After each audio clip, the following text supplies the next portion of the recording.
One, it's 5 days instead of 3 days. It's three speakers plus me instead of one speaker plus me. We're covering more territory to grow both personally and professionally. And I think, as elevated as the Puerto Vallarta experience was, I mean, this is taking it to a whole different level because, I mean, Dubai is, I mean, it's just one of those luxury destinations. It's on a lot of people's bucket lists. It had been on my bucket list forever, John. Yeah, yeah. And, but by the same token, I don't believe everything I see online. And I don't want to take 10 dentists to Dubai and be surprised by anything. And that's why I went a couple of weeks ago. I literally spent a week there testing out several venues, going to a bunch of different restaurants, going on a bunch of different excursions, because now I know exactly what our dentists are going to get. And by the way, my speakers, I want them to have an amazing Yeah. experience, and they will too. That's a hell of a site visit, Jim. It was. I mean, You it mean was it's not like an association that's going to have a meeting in their city, in their downtown, and they're going to go check out you know the Hampton John, area. John, I told you I'm a man of extremes, I know you and are. Okay. I'm all about the details. I Yeah. I Love like that. to make sure that things are curated in a way that I Yeah. can be proud of, Yeah. and so that's what I did it. I mean, my speakers are Steve Rasner. I mean, he Yep. has been an icon in the dental world for a long time. He's been Yep. running single practice over 5 million a year with massive profitability for a long time. He's going to Yeah. share all those secrets. I've got Dr. Jeff Buske, who is also, he's doing 4 million plus by himself, but he's also become a mentor and coach to dentists, including me, by the way, which we'll talk about Yeah. later. But he is helping dentists achieve life balance, between their body, mind, spirit, and how that impacts your relationships and your business. So he's helping so many dentists improve their lives personally and professionally. And then we've also got the incredibly dynamic Elijah Desmond. He started Smiles at Sea. He's started 7 companies that he's exited from successfully, and now he is a CEO and co-founder of Dental Pitch Brokerage.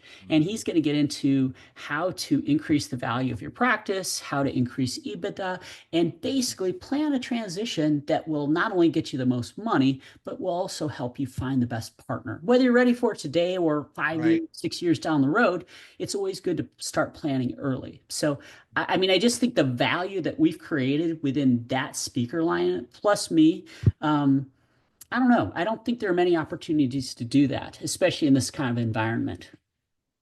Yeah, and you mentioned kind of living in the extremes, and that's where I wanted to go next. I'm super curious about this streak. Yeah, And you kind of teed it up a little bit, Jim. You talked yeah, about this kind of perfect storm of, you had a lot of success early in your years. You made a lot of commitment to your craft and to dentistry.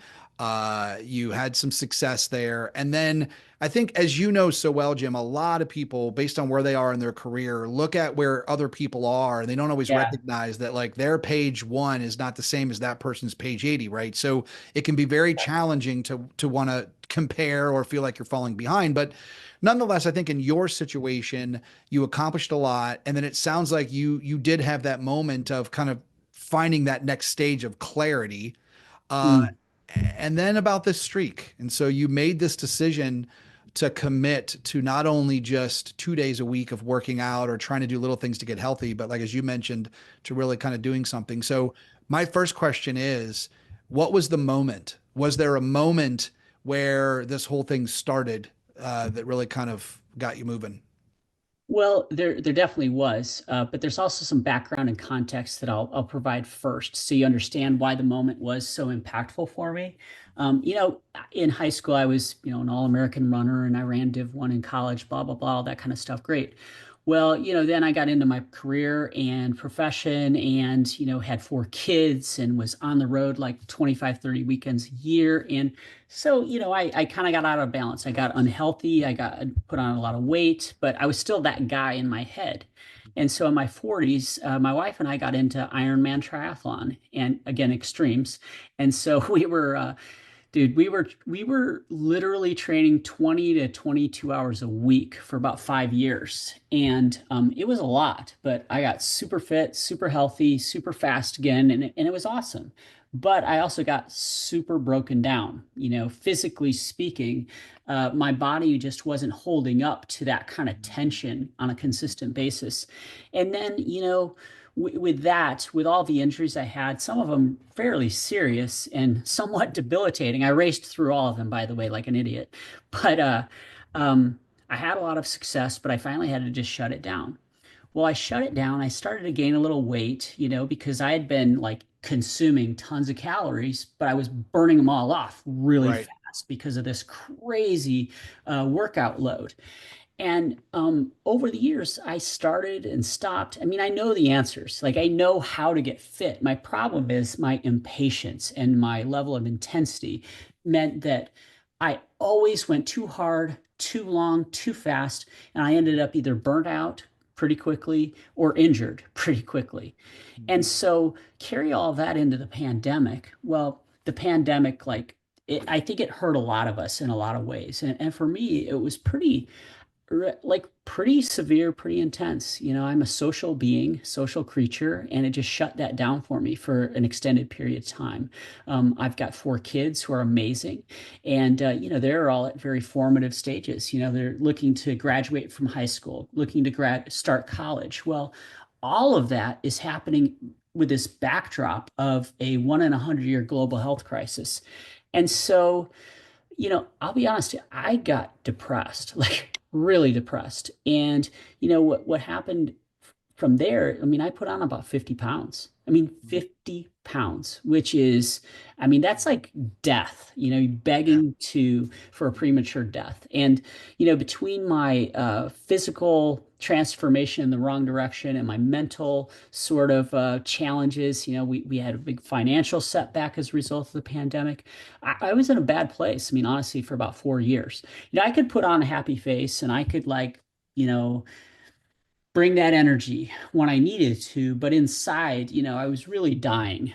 And Mhm. so, fast forward to last summer, my good friend Matthew Petchel invited me to an event put on by Len Tao, the supercharger dental Yep. practice. Yep. You Love it. know, yeah, Absolutely. exactly. Love And Len. so, you know what? I went. I went more just to see my friends, network, hang out, and you know what, John? As a result of that, I met some amazing people, like 10 or 20 amazing people. But the two who I think really stood out the most were the keynote speakers, Dr. Jeff Buske and Dr. Steve Rasner. Mhm. And whoa, lo and behold, I just mentioned they're speaking with me in Love Dubai. it. Love it. And so, I hit it off with both of them really quickly. Jeff and I became friends. And, within a month, Jeff also kind of became a mentor to me. And why did that happen? Because his story really resonated at the Supercharge event. He got up there and he talked about like where he was 10 years ago, and he wasn't in a good place. He was depressed, he was drinking too much, he was on the verge of his second divorce, just a lot of things. And financially, things weren't going well.